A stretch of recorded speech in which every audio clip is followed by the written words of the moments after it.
दोस्तों, इस चैनल में आपको खुशामदीद कहता हूँ। ये टॉपिक जिस पे आज हमें बात करनी है, पावरफुल पेरेंटिंग। ये इस दौर का, हमारे वक्त का और हर वक्त का एक बहुत ज़बरदस्त टॉपिक है, जिस पे मैं चाहूँगा कि आप सब गौर करें, तवज्जो करें। और जो हमारी टीम की ख्वाहिश है कि हम आपके पास वो पॉइंट्स, वो नुकात लेकर आएँ जिससे दिमाग के दरीचे खुलें और आपकी ज़िंदगी एक क्वालिटी की, एक कीमती ज़िंदगी बन सके। दोस्तों, माँ बाप बनना या किसी के एक औलाद को इस दुनिया में लाना किसी भी शख्स के लिए सबसे ज़्यादा प्रेस्टीजियस, सबसे बड़ी जिम्मेदारी की बात है। मैंने क्या कहा?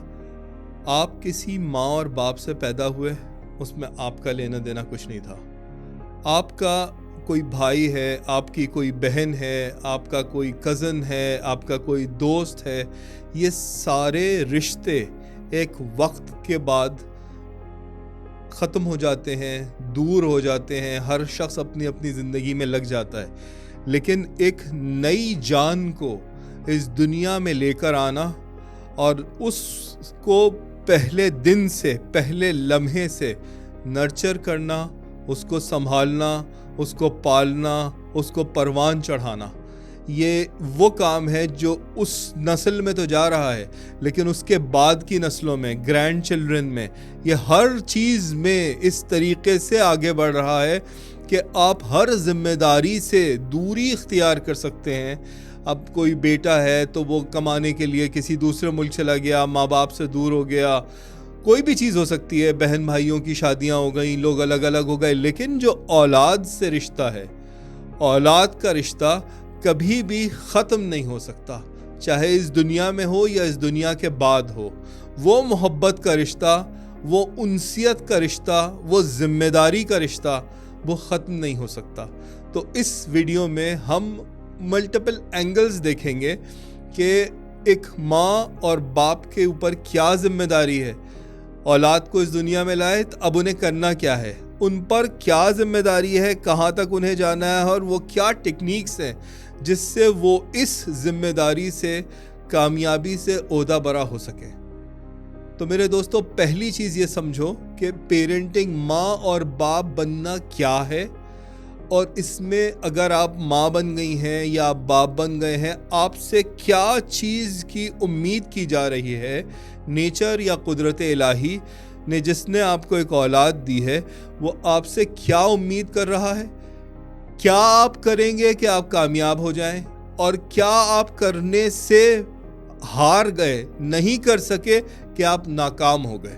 अगर हमें ये क्लैरिटी से ये पता चल जाए कि वो क्या चीज़ है जो मुझे कामयाबी दे देगी, जिससे मेरी औलाद की जो जिम्मेदारी है मैं उससे खंदा पेशानी से ओहदा बरा हो सकता हूँ, और वो क्या चीज़ है कि अगर मैंने वो छोड़ दिया तो मैं नाकाम हो जाऊँगा। पेरेंटिंग की, माँ और बाप बनने की जो जिम्मेदारी है, उससे मैं नाकाम हो जाऊँगा। मैं आसान अल्फाज में कहता हूँ, दो चीज़ें जो अगर आपने अपनी औलाद में डेवलप कर ली तो आप एक कामयाब माँ भी बन गई और आप एक कामयाब बाप भी बन गए।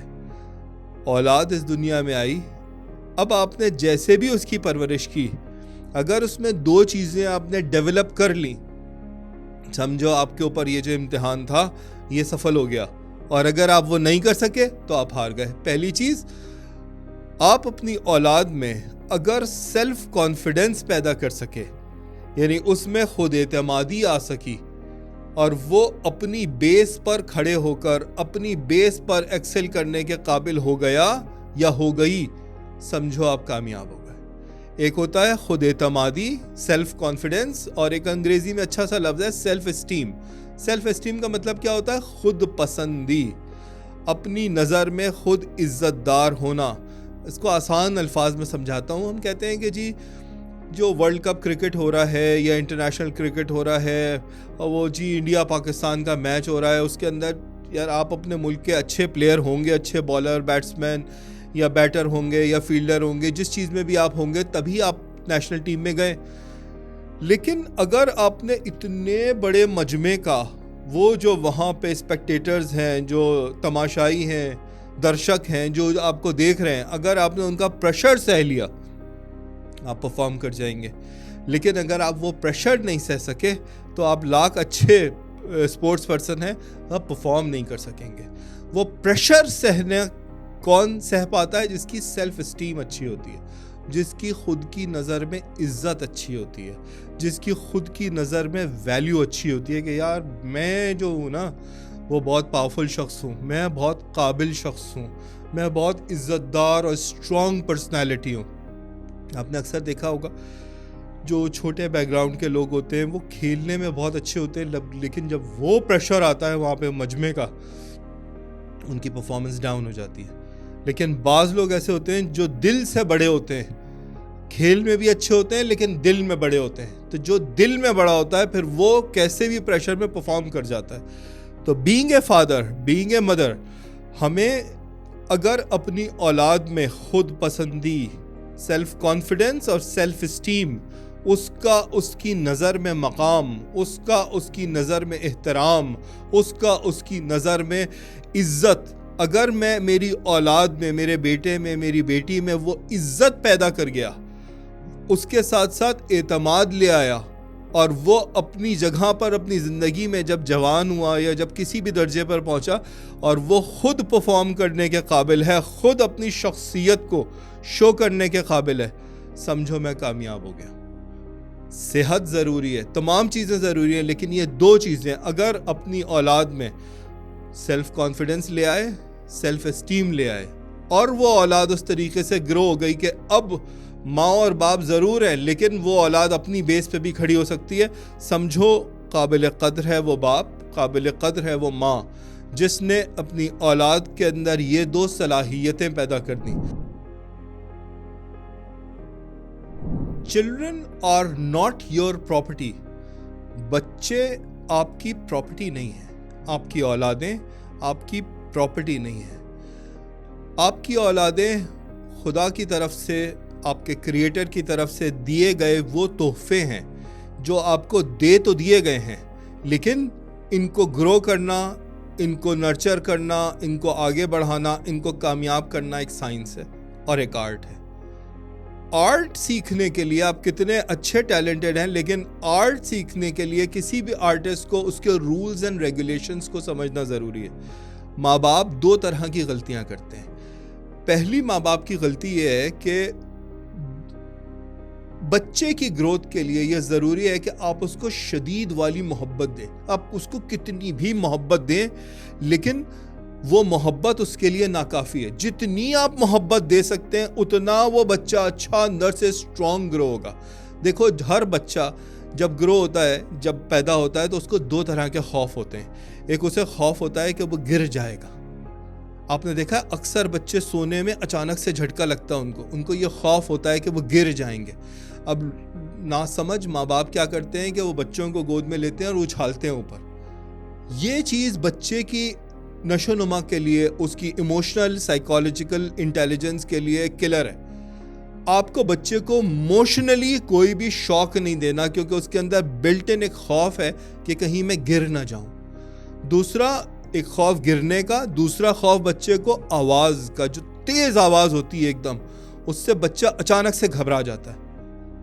इसीलिए ये कहा जाता है कि बच्चे के सामने एकदम चिल्लाओ नहीं, शोर नहीं मचाओ, क्योंकि उससे वो इमोशनली अंदर से डैमेज हो जाता है। तो बच्चों को दो खौफ बिल्ट इन होते हैं, एक गिर जाने का खौफ और एक बहुत ज़्यादा आवाज़ का खौफ। तो बच्चे को फिज़िकली बहुत ज़्यादा झटके नहीं देने, वो उसकी इमोशनल हेल्थ के लिए, फिज़िकल हेल्थ के लिए अच्छा नहीं है।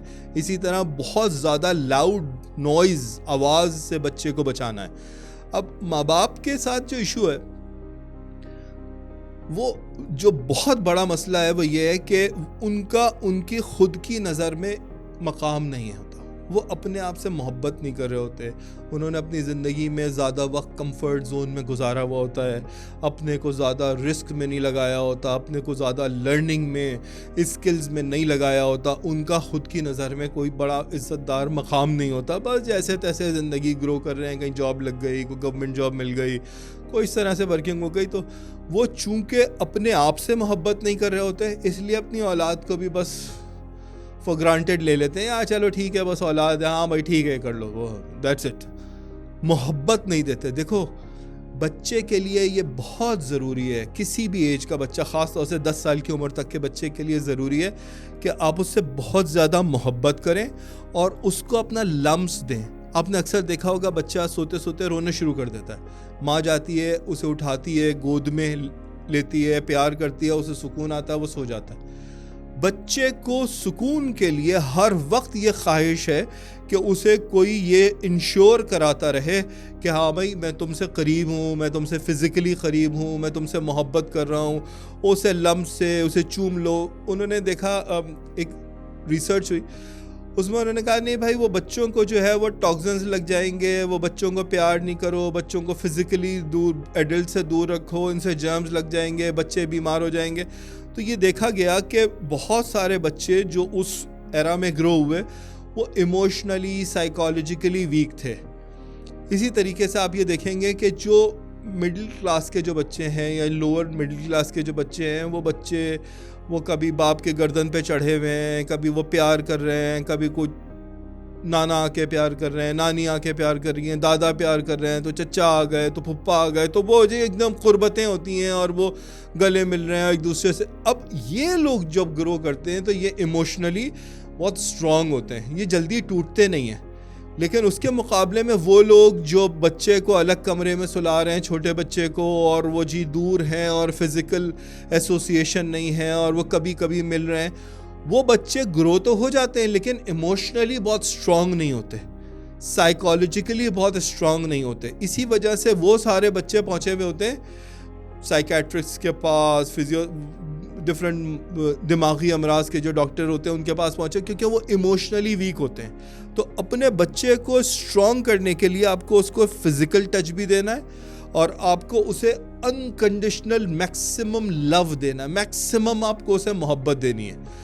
तो अगर आपको अपने आप से मोहब्बत नहीं भी है, लेकिन अगर काबिल कदर कामयाब बाप बनना है, कामयाब माँ बननी है, तो बच्चे को लम्स दो, उसे गले लगाओ, उसे प्यार करो, उसे चूमो। जितना आप उसे लम्स देंगे, जितना आप उसे मोहब्बत देंगे, उतना आप कामयाब होंगे।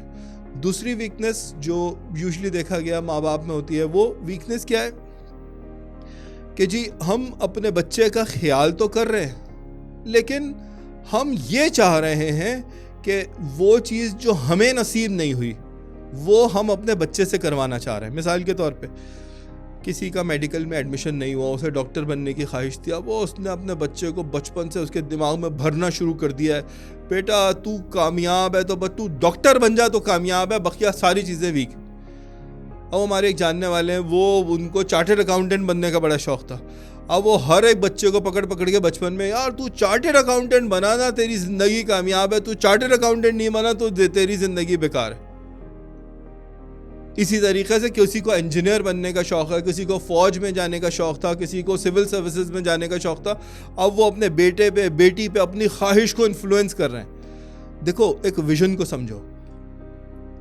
ये ज़िंदगी, ज़िंदगी एक बाग है। इस बाग में आप एक बागबान हैं और आपकी औलाद जो बेटा है, बेटी है, बच्चे हैं, ये उस बाग के, आपकी ज़िंदगी के बाग के अनवाउ इक़साम के फूल हैं। अब आपके पास अगर एक चमेली का फूल ग्रो हो गया है तो आप उसको बातें नहीं सुना सकते, बुरा भला नहीं कह सकते, तुझ में से गुलाब की खुशबू क्यों नहीं आ रही है। अगर कोई गुलाब का फूल है और आपको बेले का फूल पसंद है तो आप उसको नहीं बातें सुना सकते कि तुझ में से बेले की खुशबू क्यों नहीं आ रही है। भाई, जो कुदरत इलाही ने, नेचर ने जिसको जैसा पैदा किया है, जो एट्रीब्यूट्स देकर पैदा किया है, आपकी जिम्मेदारी है कि उसको उसकी मेरिट के ऊपर ग्रो करो, अपनी चीज़ को इन्फ्लुएंस ना करो। जब आप किसी के ऊपर अपनी चीज़ को इन्फ्लुएंस करते हैं तो आप उसकी खुदी को दबा देते हैं, उसकी असल को दबा देते हैं। तो बीइंग एक सक्सेसफुल पेरेंट, आप पर यह लाजिम है कि आप ये देखें कि आपको जो तोहफ़ा दिया है कुदरत ने औलाद की शक्ल में, आपको उस तोहफ़े को नर्चर करना है। जिस तरीके से कोई पौधा है, पौधे को ग्रो करने के लिए सूरज की रोशनी भी आनी चाहिए, उसको न्यूट्रिशनस जो उसके लिए जो सूदमंद पानी है वो भी देना है। बिल्कुल इसी तरीके से जो बच्चे की ज़िंदगी में जो सूरज की रोशनी है वो उसकी माँ और बाप की तरफ से मिलने वाली मोहब्बत है, वो लम्स है, वो अनकंडीशनल लव है जो उसकी हिम्मत को बढ़ाता है, जो उसके इमोशंस को ग्रो करता है। और वो ग़िज़ा, अच्छी ग़िज़ा, अच्छा माहौल, अच्छी बातें, पॉजिटिव थिंकिंग, ग्रोथ की बातें, वो नर्चरिंग का माहौल, एक ऐसा माहौल क्रिएट करना है जहाँ पे पॉजिटिविटी हो, जहाँ पे लोग अच्छी बातें कर रहे हों, जहाँ माँ और बाप में लड़ाइयाँ नहीं हो रही हों। देखो, आपकी बीवी आपको पसंद नहीं है, आपका शौहर आपको पसंद नहीं है, ये आप रखें उस वक्त जब तक कि औलादें नहीं हैं। जब औलाद आ गई तो अपनी बीवी को ये नहीं देखना है कि ये मेरी बीवी है। जब औलाद इस दुनिया में आ गई तो ये सोचना है ये मेरे बच्चे की माँ है, उससे मोहब्बत करो। मोहब्बत करने वाले माँ बाप की औलादें दिल से बड़ी होती हैं। अगर आपका शौहर है, आपको पसंद नहीं है, लेकिन औलाद दुनिया में आ गई, तो अब आपको ये सोचना है कि ये वो शख्स है जो मेरे इस बेटे का या बेटी का बाप है। अब उसको इस नज़र से मोहब्बत से देखना है कि अगर मैंने इससे नफ़रत की या इसके लिए कुछ बुरा किया तो मेरा बच्चा टूटेगा, और अगर मैंने इस शख्स की इज़्ज़त की, इससे मोहब्बत की, इसकी वीकनेसेस को दरगुजर किया, इसकी अच्छाइयों को फोकस किया, तो ये जो एक बॉन्ड बनेगा, इस बॉन्ड के बनने की सूरत में मेरा बच्चा ग्रो करेगा, मेरे बच्चे के लिए अच्छा होगा, वो इमोशनली स्ट्रांग होगा, साइकोलॉजिकली पावरफुल होगा, फिजिकली ताकतवर होगा। देखो, स्ट्रांग बच्चे उस तीर की मानंद हैं जो मुस्तकबिल में फेंका जाएगा। माँ और बाप उस कमान की मानंद हैं जिसमें वो तीर जोड़कर फेंका जाएगा। तो अगर माँ और बाप का रिलेशन इमोशनली वीक है, बॉन्ड स्ट्रांग नहीं है, तो जो फेंका जाने वाला तीर है औलाद की शक्ल में, वो मुस्तकबिल में ज़्यादा दूर तक नहीं जाएगा। तो हर वो माँ, हर वो बाप जो ये चाहता है कि उसका बच्चा ग्रो करे, उनको आपस में अपनी रिलेशन के बॉन्ड को डेवलप करना पड़ेगा।